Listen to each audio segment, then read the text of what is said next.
கன்சர்வேட்டிவாக trade பண்ணுவோம், சீக்கிரமாக profit book பண்ணிட்டு வெளியே வந்துடலான்னு பார்த்தோம். என்ன நடந்திருக்குன்றது பார்ப்போம். ஆனால் ட்ரெண்ட் வந்து செல்லிங்கில் தான் இருக்குன்றது தான் நேற்று நம்மளோட எக்ஸ்பெக்டேஷன்.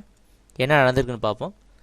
ஓப்பன் ஆன சிங்க் மினி மார்க்கெட் இந்த 106.5 அப்படின்ற நம்ம மென்ஷன் பண்ணியிருக்கிற இந்த ரெசிஸ்டன்ஸ் அளவு கூட டெஸ்ட் பண்ண முடியல. அதால் ஸோ இந்த ரெசிஸ்டன்ஸை கூட டெஸ்ட் பண்ணாமல் அதுக்கு முன்னாடி ட்ராப் ஆக ஆரம்பிச்சிருச்சு. பட் ஆனால் ப்ரீவியஸ் டே இந்த லோ இருக்குது பார்த்தீங்களா, இந்த ஜோனில் மறுபடியும் கன்சாலிடேட் ஆகிட்டு ஒன்ஸ் இந்த ஜோனை பிரேக் பண்ண உடனே பாருங்கள் சர்ன்னு ஃபுல்லாக ட்ராப் ஆகிருக்கு. 104.5 வரைக்கும் ட்ராப் ஆகிட்டு ரொம்ப பாருங்கள் 1 2 3 பாயிண்ட்ஸ் கிட்ட நேற்று மட்டும் சிங்க் மினி மார்க்கெட் ட்ராப் ஆகிருக்கு. 104.7 க்ளோஸ் ஆகிருக்கு. நேற்றும் சிங்க் மினி மார்க்கெட் ட்ரெண்ட் வந்து டவுன் ட்ரெண்டை கண்டினியூஸாக ஃபாலோ பண்ணியிருக்கு. ஸோ இந்த மாதிரி இடத்துல தான் இந்த மாதிரி கான்செப்ட் இருக்குது பார்த்தீங்களா, இந்த மாதிரி இடத்துலலாம் கொஞ்சம் சப்போர்ட் ரெசிஸ்டன்ஸ் பார்த்து ட்ரேட் பண்ணணும்.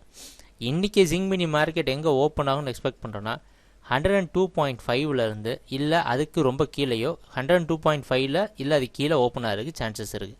ஸோ இன்றைக்கி சிங்க் மினி மார்க்கெட்டுடைய ஓப்பனிங்கே லோ ஓப்பனிங் தான். ஸோ இந்த ஒரே ரீசனுக்காக தான் நாங்கள் எப்போவுமே சொல்கிறது, மறுபடியும் ஸ்ட்ரெஸ் பண்ணி சொல்கிறோம், ட்ராப் ஆகிட்டு இருக்க மார்க்கெட்டில் பை பண்ண ட்ரை பண்ணாதீங்க, ட்ரெண்டுக்கு அகேன்ஸ்டாக பெட் பண்ண என்றைக்குமே ட்ரை பண்ணாதீங்க. அப்படி ட்ரை பண்ணிங்க அப்படின்னா ட்ரெண்டுக்கு அகேன்ஸ்டாக ஃபேவரபுளாக ட்ரேட் பண்ணால் கண்டிப்பாக சப்ஸ்டான்ஷியல் லாஸஸை, அதாவது அதிகமான லாஸை வந்து பேர் பண்ணுற நிலைமைக்கு கொண்டு வந்து விட்டுரும். ஒரு நாள் 2 நாள் இந்த மாதிரி ட்ரெண்டில் பை பண்ணிவிட்டு மேலே போனோன்னு ப்ராஃபிட் பண்ணுறத பழக்கமாக வச்சுட்டு கண்டினியூஸாக ட்ரெண்டுக்கு அகேன்ஸ்டாக ட்ரேட் பண்ணுறது ட்ரேடிங் இல்லை. ஸோ அதனால் இன்றைக்கி சிங்க் மினி மார்க்கெட் இந்த இடத்துல ஓப்பன் ஆகிடுச்சுன்னா என்ன பண்ணலாம் அப்படின்னா, கண்டிப்பாக இன்றைக்கி ட்ரெண்டை பொறுத்தவரை எந்த டவுட்டும் இல்லை. பட் இவ்வளோ தூரம் ட்ராப் ஆன மார்க்கெட் கொஞ்சம் பவுன்ஸ் பேக் கொடுக்கலாம். ஸோ பார்த்து எக்ஸ்போஷர்ஸ் யூஸ் பண்ணணும். எக்ஸ்போஷர்ஸ் யாரெல்லாம் யூஸ் பண்ணலாம்னா சஃபிஷியண்டான ஃபண்ட்ஸ் இருக்கவங்க மட்டும் தாராளமாக இதில் ட்ரேட் பண்ண இறங்கலாம். ரொம்ப கம்மியான மார்ஜின் வச்சு ட்ரேட் பண்ணுறவங்க கொஞ்சம் மார்க்கெட் கன்சால்டேட் ஆக விட்டுட்டு நம்ம ஆவரேஜ் லைன் பக்கத்தில் வரட்டும், அதுக்கப்புறம் நம்ம ட்ரேடிங்கை கண்டினியூ பண்ணலாம். ஸோ சிங்க் மினியை பொறுத்த வரைக்கும் இன்றைக்கி செல் ஆன் டாப்ஸ் தான். எது வரைக்கும் செல்லிங் பண்ணலான்னா நேற்று எங்கேருந்து ட்ராப் வச்சோம் 106.5 வரைக்கும் செல் பண்ணிவிட்டு இந்த 107 ஸ்டாப்பில் வச்சு ட்ரேட் பண்ணணும். அது மறுபடியும் சொல்கிறோம், எப்போவுமே இந்த மாதிரி ஆவரேஜ் ரொம்ப மார்க்கெட் கீழே வந்தப்போ நீங்கள் ஆவரேஜ் பண்ணுறப்ப அப்பப்போ ஆவரேஜ் பண்ணுறதோட ப்ராஃபிட்டை நீங்கள் உடனடியே புக் பண்ணிட்டு தான் இருக்கணும்.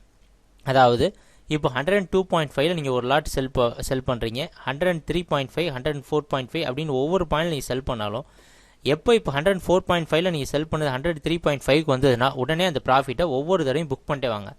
புக் பண்ணிவிட்டு மறுபடியும் மேலே போக போக ஆவரேஜ் பண்ணுங்கள். ஸோ உங்களுடைய இந்த மார்க்கெட் இங்கே கீழே இருந்து மேலே போயிடுச்சு அப்படின்னா நீங்கள் இந்த ஜோனோட ப்ராஃபிட்டில் இந்த ஜோனோட லாஸ் பார்த்தீங்கன்னா ரொம்ப கம்மியாக இருக்குது. ஏன்னா நல்ல நீங்கள் ப்ராஃபிட் பண்ணியிருப்பீங்க. சப்போஸ் மார்க்கெட் இந்த ஆவரேஜ் பக்கமாக வந்து கீழே ட்ராப் ஆகிறப்போ மறுபடியும் எக்ஸ்போஷர்ஸை ஆட் பண்ணுங்கள். ஸோ இப்படி இந்த மாதிரி அதாவது ஆவரேஜ் பண்ணுறதோட டெக்னிக் இதுதான். அப்பப்போ ப்ராஃபிட்டை புக் பண்ணணும், கரெக்டான டைமில் எக்ஸ்போஷர்ஸ் ஆட் பண்ணி மார்க்கெட்டில் ரன் பண்ணணும் ப்ராஃபிட்டை.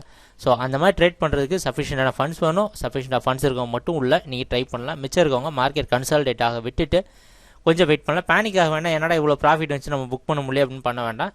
நம்ம ட்ரேட் பண்ணுறப்ப பார்க்கலாம் என்னென்ன சேஞ்சஸ் நடக்குதுன்னு. தேங்க்யூ, பாய்.